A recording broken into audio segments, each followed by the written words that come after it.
Hi, I'm Tyler. I'm a professional author and director. And I'm Mark, a professional director of photography and film and video editor. And together, we're going to be taking a look at movies, trailers, music, books, and all that media. On today's episode, we will be reviewing Mortal Kombat 2021. Mortal Kombat was released as a video game on October 4th, 1992. The video game rose to massive popularity so quickly, it was made into the original Mortal Kombat movie on August 18th, 1995, and made $121 million. It was followed by the disappointing 1997 release of Annihilation. Video game enthusiasts have been waiting for a movie that lives up to the spectacle of the game without being cheesy and relying on slapstick. Could Mortal Kombat 2021 be that movie? Today, I'm going to give you the top 5 reasons why Mortal Kombat 2021 was a flawless victory. what's that smell? Oh, it's this movie. I'm going to talk about the top 5 failures on why this movie stinks and why the 1995 version is so much better. Mortal Kombat is more than just a mere movie to me. I plunked down many a quarter at the local convenience store playing the original Mortal Kombat game. I attended the local premiere of Mortal Kombat the movie in 1995, where the audience stood on its feet cheering as soon as the theme song started to play. So I have a personal investment into this movie. With that said, this movie should stand as the standard as how a video game movie should be done. Here are my 5 top reasons why Mortal Kombat 2021 had a flawless victory. Sonya Blade was one of the very first female characters to have a major role in a fighting video game that could win. She was my favorite character to play, so when MK 1995 came out, I was excited. However, Bridget Wilson did not bring Sonya to life for me. The casting of Jessica McName was a brilliant piece of casting, however. Not only could Jessica bring the tough Sonya to life, she was able to fight and bring the grit and not just be a sex object. She made Sonya Blade believable on the screen. So what's the plan? Sonya versus Kano. As much as I loved Jessica McName's portrayal as Sonya, Josh Lawson's portrayal of the evil mercenary Kano hello, sunshine. stole the show. McName and Lawson played off of one another brilliantly. Kano treats Sonya for what she is, a threat. In the 1995 version, Kano never showed Sonya any type of respect and gave the macho, "Hello, baby. Did you miss me?" caveman type of respect. The fight between Kano and Sonya was less than a minute because Wilson couldn't actually fight. Even Lou looked worried. But not in 2021. Catch up, fellas. The fight between Sonya and Kano in the trailer was not only an improvement, it gave the characters the actual respect they deserved from the game. Writing. It's tough to bring a video game to life in a believable way. This means if you're looking for Forrest Gump, My mom always said life was like a box of chocolates. you're going to be disappointed here. MK 2021 takes the time to explain and delve into the story of Mortal Kombat more. Instead of jumping into, A handful of people on a leaky boat are gonna save the world. while the introduction to Cole, not from the game, was odd at first, what it did was invite the audience to be a part of Mortal Kombat. Because unless you run around saying, "Get over here," you're not in Mortal Kombat either. The writing was faithful to the video game's dialogue and gave us Flawless victory. without seeming as awkward as the original movie. Acting. Again, if you're expecting, Shall we stop this bleeding? your expectations are set a little too high to enjoy this movie. The acting led to legitimacy to characters like Scorpion and Sub-Zero. The acting by the human cast shows the struggles of humanity trying to grasp the supernatural. But the supernatural is harder to convey. But when Raiden and Shang Tsung meet in the temple, the actors treated their characters and the scenes with the respect that the characters and the script deserved. Fighting. What is a Mortal Kombat movie without fighting?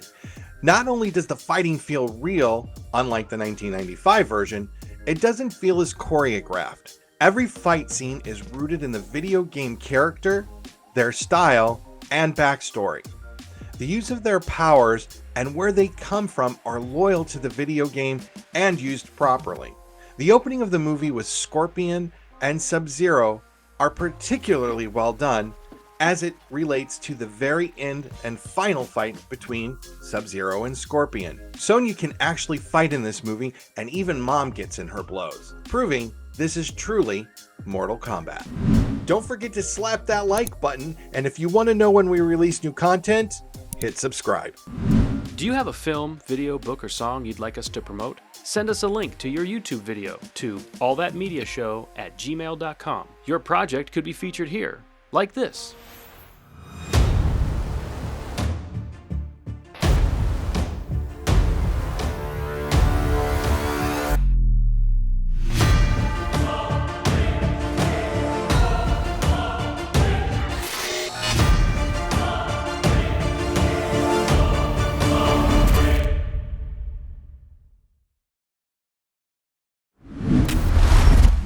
I went into this film so wanting a fun, action-packed film, but instead I found myself bored and just wanting to do anything other than watch this movie. The film felt long, the acting was bad, characters were annoying, and nothing about this is fresh. So with that said, here's my top 5 failures for Mortal Kombat.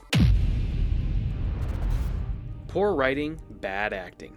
The dialogue in this movie was basic at best. I feel like every time Cole Young had a moment where he was going to break out or have some speech that was going to inspire us all, he just fell flat on his face. They tried to kill my family. Help us. And then there was this. No. It's not over. We still need to fight. Well, shoot! I'm motivated now. Not to mention the delivery of lines was pretty bad too. So many lost opportunities. Stop talking and start fighting. But even then, at the end of the film, I was kind of numb to all that too. Annoying characters. This character right here, Cabal. He's a low-life piece of scumbag. You're gonna love him. Not funny. And was kind of pointless in my opinion. Just another character for our main group of rejects to beat in our final showdown. Kano was funny as the Australian a-hole. Thank God for him, he kept me in the movie. Then they thought, hey, we need a similar character. Boom, Cabal. I get that he's just a lesser-known Mortal Kombat character, but every line of dialogue out of this guy's mouth was just more screen time to make this film longer. Also, I felt like the first time we meet Liu Kang, he was super over the top, like Creeper Van style. I was like, what's the deal with this guy? He mellows out a bit, but was still weird to me for the rest of the film. Check out my fireballs, weirdo. Bad fight choreography. There were 100 fight scenes in this movie. Okay, maybe not, but the opening scene was amazing. Well planned out, great acting, fighting, special effects, music. Then we were left with about an hour and 20, and I felt like all the fight scenes were just basic and boring after that. I wanted to have more moments where I was blown away by what I saw. It never happened. The fight between Jax and Rico at the end was so lame. I just felt like we spent a lot of time building up this character who had just lost his arms, and his fight scene, his major fight scene, was just basic at best. I felt like they could have done so much more with all these fights. Each competitor easily beats their opponent after we spent the last hour and some change talking about how hopeless each of our main characters were. Quick and easy ending. So we just spent all movie planning and preparing for the fights that our main characters are not prepared for. Now, let's all pair up and fight. In the words of Ryan George over at Screen Rant, it was super easy, barely an inconvenience. We just spent forever preparing for this, and we almost 1980s montaged our way out of these fight scenes. I didn't care for the characters to begin with, so this just made it even worse. I loved how they stood around and talked about how they were going to pair up, like we were planning an Ocean's 11 bank heist. I wanted more here, but sadly, I didn't get it. I just found this movie boring. These people are beautiful and they can flip and fight all over the place, but every time they had to hold conversations with each other, I was finding myself uninterested and wondering if I needed to vacuum or do the dishes. And also every time Sub-Zero would show up randomly, I was like, oh no, not this guy again. I felt like they should have played the theme music for The Terminator, or maybe even Mike Myers. Not sure. So I wanted to like this movie. I love action films, and what a better franchise than the popular video game Mortal Kombat. If you are looking for a good action film, check out Nobody with Bob Odenkirk. That film kicks some serious butt. Hands down. So what do you think? Did we get the best and the worst top 5 covered? Let us know in the comments below. You never know what we're going to cover next, because we cover All That Media. See you next time.